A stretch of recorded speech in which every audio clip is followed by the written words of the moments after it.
Welcome to the 360 Method, a weekly podcast where we chat about everything Autism 360. Each week, we'll be catching you up with what's going on in the program, chatting with team members, and talking all things mindset, as well as exploring relevant ideas that autism parents think about. This week, we are talking about puberty with our lovely positive behavior support and mindset coach, Renae, who is back to join us. Hello, Renae. Hello to all our lovely parents and carers out there. It's great to be back. Yay, it's lovely to have you back.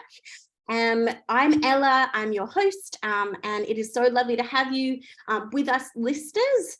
I'm an Autism 360 veteran coach, explorer of all things parenting support, and it's lovely to chat about this topic that so many parents, I think, have difficulty with getting enough information and resources on. So please let us know, is this helpful? We care about your thoughts and experiences and feedback.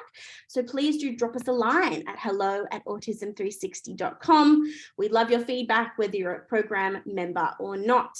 So before we get started with chatting about all things puberty, I'd like to acknowledge the Gadigal people of the Eora Nation, on whose land I live and work, and from where this podcast is being broadcast today. And also just make the disclaimer that this podcast does not substitute for medical advice. If you have concerns about yourself or about your teen, please do contact medical assistance. So, Renae, you're a teen mum.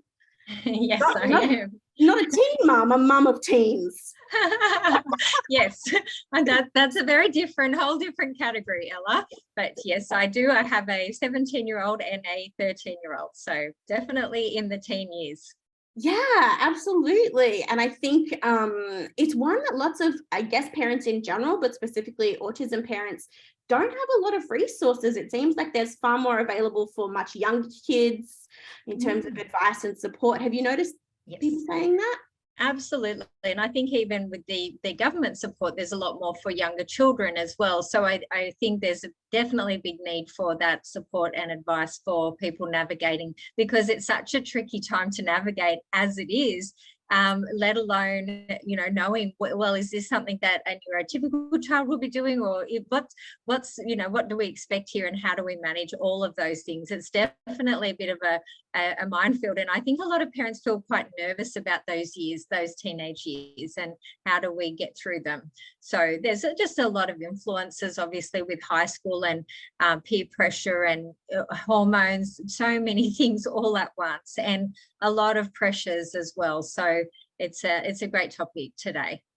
Yeah, absolutely. And I've been doing a lot of research into what the research says about the experience of autistic teens, I guess kind of in comparison to a typically developing teen, but also the variety of experiences sort of between different autistic teens or different neurodivergent teens. And what's really interesting is that physiologically, the things that are going on for autistic teens, neurodiverse teens, are the same as for their neurotypical counterparts and neurotypical teens. So any physical changes, hormonal changes, those sorts of things, they're very much the same, and they're very much happening at the same chronological age. So the hormonal changes, the endocrine changes that are going on for teenagers, they typically start around 8, which is quite early. I think it's a lot earlier than people think. And you might not start to see any physical signs of maturation or bodily changes until a few years later. But, autistic 8-year-olds are having those same changes that are going on for their typical peers, but maybe aren't equipped in the same way, or don't have the same types of capacity to understand what's going on. And I think that that's where things can get really tricky. Absolutely. I think having those skills to be able to cope and manage, all those things is really what we need to continue to work on. Yeah, absolutely. And I think I'll give a little bit of context for families who are looking to kind of understand this area a little bit better. And then Renae, you can come in with your specific strategies. There are kind of 3 main areas of change that go on for teens autistic or non-autistic. They're physical, they're neural, and they're cognitive.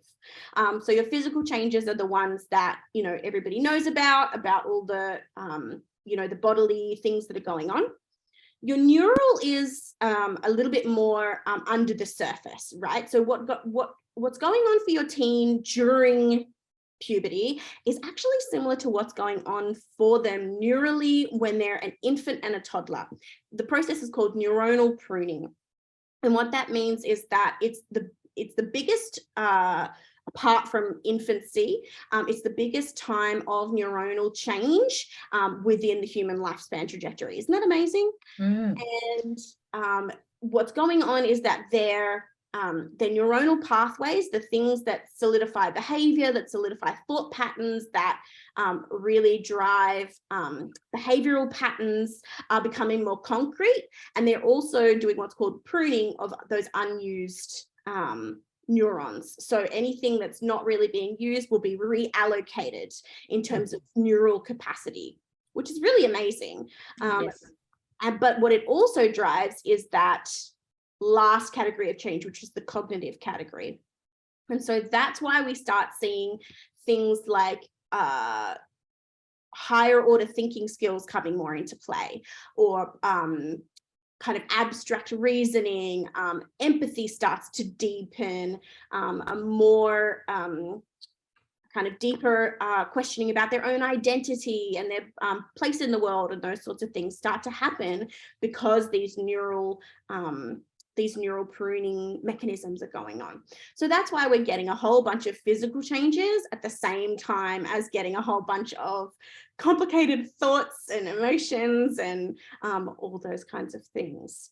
So that's kind of, I wanted to give parents the context that what's going on physically for your teen is very much the same as what's going on for a neurotypical teen, which is great for us because it means that we can access, you know, any of the resources that are about physical changes that are available for the kind of public more broadly, you can use to help, you know, explain things to your autistic teen. Where things are going to be a little bit different is in the way that their social and cognitive life might change. And so that's why teens might need a bit more support. What do you think about that, Renae?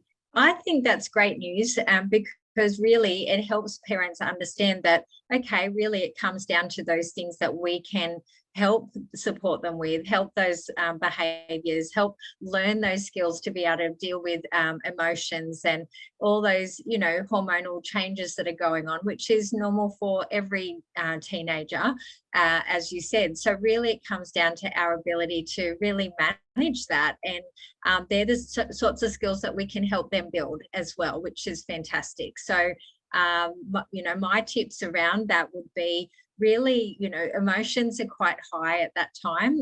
Sometimes you might have noticed, like, the girls become a little bit more emotional at times. Maybe your boys are becoming a little bit more, you know, that testosterone seems to be heightened.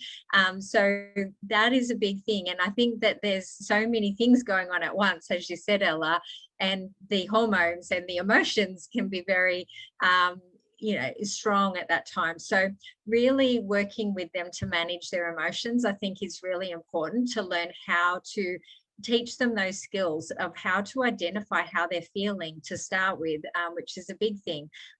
You know, identifying our emotions is a big part of solving the problem. And I had a parent I was working with this week, actually, whose son was getting very aggressive and explosive with his emotions and communicating. And we looked at, I said, well, you know, where do you think this could be coming from? What's the function of this behavior? And that reason of why he's feeling like that. And she said, you know what I think it is? I think he doesn't feel understood. I think he feels that people don't understand him and he's not feeling heard. So as soon as we looked at that, we were able to address that actual issue and put our finger on, okay, this is where this is coming from. This has been an ongoing thing. He's now a teenager, so we're working on those behaviors. And from that, I said to her, you know, what do you say in those moments? And the thing she was saying was very good. She's actually a mental health worker, but some of those comments I said could be a bit triggering for him.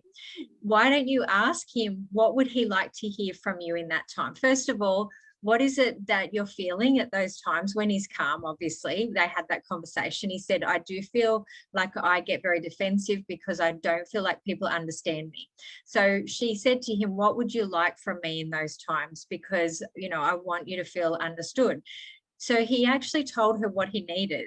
And from that, she's not only got the terminology of what to say to him or what he needs to hear, but she knows now what he's wanting. And because he helped come up with the solution, he can't, you know, there's that element of ownership. It's like, well, mum's doing what I've asked her to do. So he started to calm down and communicate with her so much better, which is fantastic. And it's such a good outcome because, you know, not only has he helped identify how he was feeling, what the problem was, he's identified what he needed from her and his family. He's learned how to solve a problem, like come up with his own solution to this problem that he was feeling. And he's got ownership, he's got buy-in to now this solution that they both have. So that's just a really good example, I think, of how we can empower our young people to say, you know, how you're feeling, what is going on for you, and what is it that you need at that time. And rather than us telling them what to do or telling them to calm down, which sometimes can be a triggering, just calm down. Sometimes that's the last thing that you want to hear when you're upset. So, you know, it really helped changing their relationship, which is wonderful. And the interesting thing, he has a repetitive behavior, and he would say the same thing over and over in different ways. And she said, again, I think it's because he thinks people don't understand him, and he's sort of, it has affected him socially because it's obviously a bit off-putting for people when he's saying this repetitively. So she said, what do you need when you're feeling like that? And he said, you know what, I just need a hug. Which was really interesting, that it wasn't what he wanted to hear, that I've been heard. It was actually, I just need a hug at that time. So how awesome is that? They've now got some strategies that they've developed together, and it's changing their relationship. So I just think, be aware of those things, you know, just talk to your teenage child and help them come up with their solutions. Okay, you're feeling like this. What is it that, you know, what could we do, or what could you do to help you feel better, or what do you need from us or me as the parent? So those, you know, helping them learn how to solve their own problems in life is an amazing skill. And once they learn how to do that, you know, that really changes the ball game. So really good skills to teach them and empowering them as well. So I think that's really super important. Ella, what do you think? Yeah, I love that the team was able to come to the party and sort of collaboratively problem solve that thing. I think teens, you know, that's what coming into a bit more of an understanding of themselves, and a bit more of an understanding of themselves as an individual, as separate from their parents, is a really big part of being a teenager. And a lot of, you know, frustration based struggles that teens have is when parents and carers, you know, or at least the teen feels that parents and carers aren't giving them the autonomy that they feel like they should. And I think going into a kind of discussion around this thing, when not in the moment, not when somebody's escalated, but when everybody's nice and regulated, having that sort of collaborative approach helps communicate to your teen, yes, like I trust you to come with me on this journey as an equal, as somebody who can problem solve for themselves, as an emerging adult. I'm not going to dictate to you how we're going to solve this problem, because I know that you have this burgeoning independence that you want to foster. Thumbs up all around for me. Yeah, so yes, rather than that, this is how you should be doing it. It's like, I think that's the last thing, is they want us telling them what something else to do. So yeah, absolutely, that independence really important. So yeah, so look, the other thing is, you know, research has shown that around 72% of teenagers with autism actually do experience depression and anxiety during these years. So there's a lot, you know, a lot of big things going on within them internally. And one of the things I think really is important is to make sure that Well, first of all, we're aware of those things, keeping our eye out for it to start with. But, you know, sometimes just those basic structures like sleep. Okay, what time are your children getting to sleep at night? Having those routines in place of going to bed at the same time or a certain time, waking up at a certain time each day. And I think sometimes when, especially if they're being homeschooled, they may be lacking a lot of that structure that we all thrive on. So I had a teenage boy that he wasn't going to school. He was being homeschooled, so he'd lost all that structure.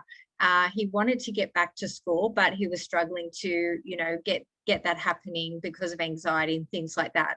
So I said, you need to set up a routine. We need to develop a structure here. And so he just ran with it. It was like he just went. So he did his own Google Calendar. He's worked out his whole day. What time are you going to go to bed at night? He made the decision, I'm going to go to bed at this time. He's set up a thing to stop his games and things like that. He's now getting up in the morning. He's going to school consistently, but he's taken ownership of this calendar. It was just so good to see. And as a result of that, things are going better with friendships. He's feeling better about himself. He's now been offered to go to the gym with some friends, and he even got offered a job by one of his friends. And he's actually got selective mutism. So it's just like such an amazing thing to see that. But that structure has just given him this, you know, feeling of I'm in control of my life, rather than that lack of it gets very overwhelming. And you know, we all thrive on that. Our body, our, you know, sleep rhythms, all of that, we need to really be aware of that. So I would just say to parents, really monitor that with your children. Make sure they're getting sleep at a good time, getting up at a certain time. They've got structure in their life, and maybe see if they want to develop their own calendar. They might really love that. So that's something I think is really important. You know, exercising, obviously very good for anxiety as well. If, you know, make sure they are doing that, make sure they've got a way to, you know, get out all those emotions in a positive way as well. So and then the last thing, Ella, I think self-esteem is something that can often take a bit of a hit at those ages. People are comparing themselves to their peers. There's a lot of social media influence about what I should look like, all of that. So, you know, I would be really teaching them from a young age about self-love, but if not, really make sure that, you know, you look at some self-love activities with them about what are those messages they're saying to themselves over and over. Maybe they're quite negative, you know, maybe it's I'm fat, I'm this, I'm that, you know, I'm not good enough. We need to turn that around and really teach them how to start saying positive things to themselves and looking in the mirror. Like, even if they could learn to say one thing that they like about themselves when they look in the mirror, that can start to turn that around. You know, we can obviously take self-love a lot further, but I think with teenagers, it's just like perhaps just a few of those small things, like let's have some positive affirmations that you say to yourself. Let's make sure we're reinforcing those things to them, because they probably need to hear it, even if they are a bit resistant. Deep down, I'm sure that they're looking for that more than ever. And also teaching them how to just do some nice self-love things for themselves as well, which is something that everybody needs, but particularly at that age where things are, you know, really, I think, heightened even more in terms of where we sit socially and where we fit into the world as well. Yeah, absolutely. It's something that I think can be tricky for autistic teens who do struggle with maybe some social understanding, is that you know, relationships can get much more complex with peers, with siblings around that time. There can be much more going on, and it can be much more subtle. And I think giving them a way to communicate around those things can make a massive difference. There is a parent question that I wanted to ask you this week, which is from Cece in Singapore, and she's asking, my 13-year-old daughter has become very secretive about what she's doing on the internet. Do you have any ideas about how I should handle this?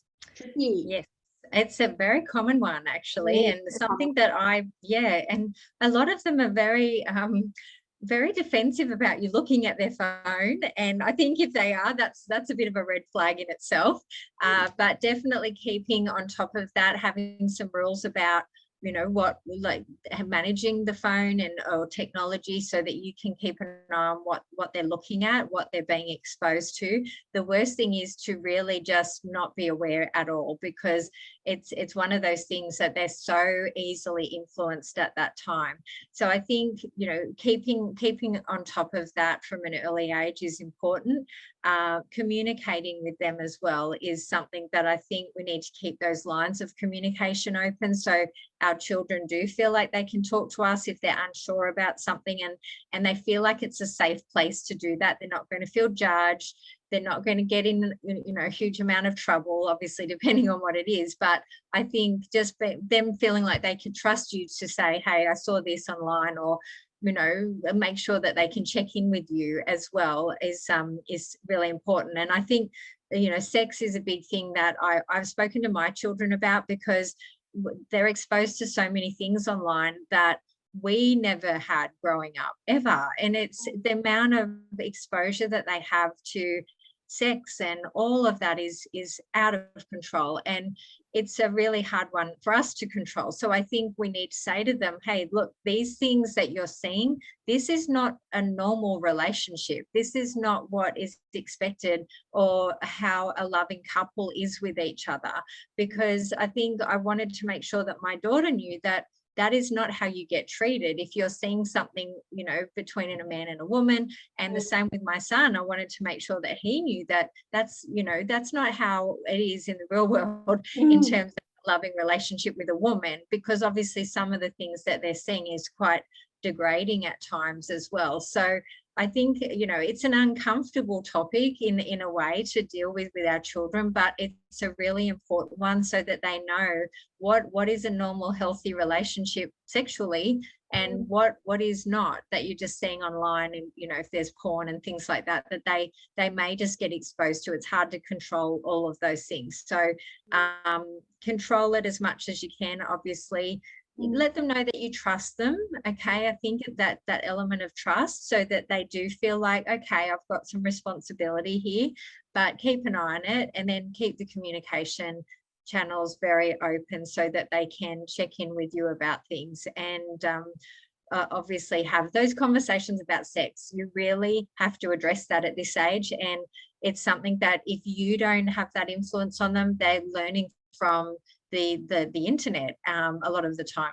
You can't just rely on school to teach them all those things. So I think that's a really important topic to address as well. Yeah, I think there's some wild statistic that like 9 out of 10 8-year-olds have already seen porn or something wild.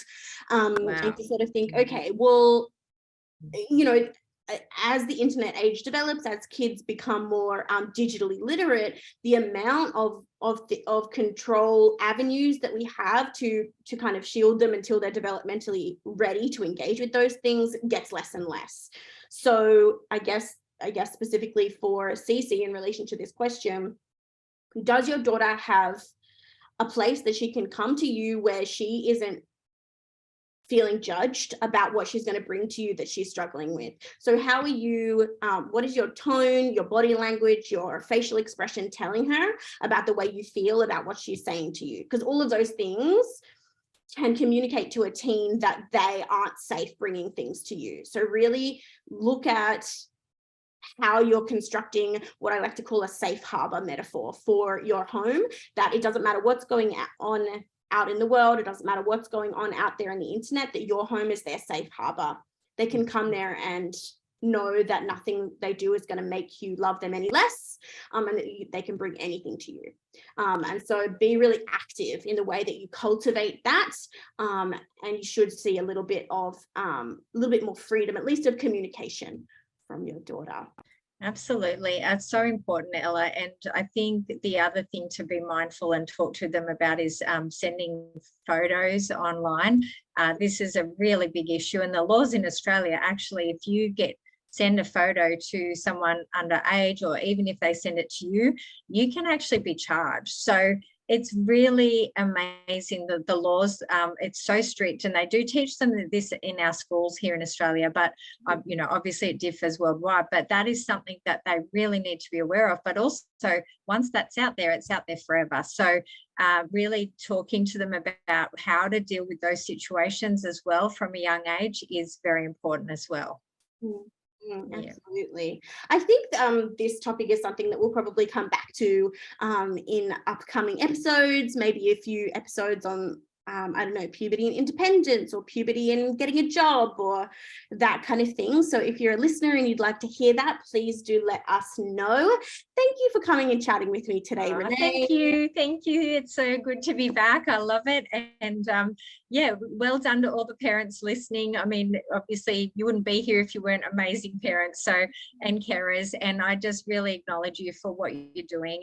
Keep going, because it's sometimes we feel like, is it working, or these things I'm doing? But you know what, all these little steps is like compounding interest, and all the things you're doing really do pay off. So keep up the great work.